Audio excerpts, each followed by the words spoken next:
നിവിൻ പോളി എന്ന ആക്ടർ മൊത്തത്തിൽ കംബാക്ക് അടിച്ചിരിക്കുകയാണ്. സർവ്വമായ എന്ന സിനിമയിലൂടെ 150 കോടിക്ക് മുകളിലാണ് സിനിമ നേടിയ കളക്ഷൻ വേൾഡ് വൈഡ്. കേരളത്തിൽ നിന്ന് മാത്രം 72 കോടി 50 ലക്ഷമാണ് സിനിമ നേടിയത്. സർവ്വമായ എന്ന സൂപ്പർ ഹിറ്റ് സിനിമയ്ക്ക് ശേഷം അടുത്തൊരു മെഗാ ഹിറ്റ് സിനിമയുമായിട്ട് വരികയാണ് നിവിൻ പോളി എന്ന ആക്ടർ. മൊത്തത്തിൽ കംബാക്ക് അടിച്ച് നിൽക്കുന്ന വർഷമാണ്. 2026-ലാണ് സിനിമ റിലീസാകാൻ പോകുന്നത്. ബത്ലഹേം കുടുംബ യൂണിറ്റ് എന്നാണ് സിനിമയുടെ പേര്. ഒരൊറ്റ പോസിറ്റീവ് കിട്ടിയാൽ മതി, സിനിമ വേറെ ലെവൽ കളക്ഷനിലെത്തും. പ്രകമ്പനം എന്ന മലയാള സിനിമ തമിഴ്നാട്ടിൽ നിന്ന് മാത്രം കളക്ട് ചെയ്തത് 5 കോടി 25 ലക്ഷമാണ്.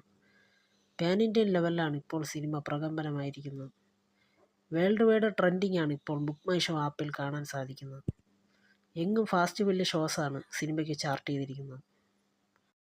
ജീവയുടെ തലൈവർ തമ്പി തലമയിൽ എന്ന സിനിമ OTT റിലീസ് ചെയ്തിരിക്കുകയാണ്. സിനിമ തമിഴ്നാട്ടിൽ നിന്ന് മാത്രം 35 കോടിയാണ് കളക്ട് ചെയ്തിരിക്കുന്നത്. വേൾഡ് വൈഡ് കളക്ഷൻ 72 കോടിയാണ്. സിനിമ ഹിറ്റായി മാറിയിരിക്കുകയാണ്.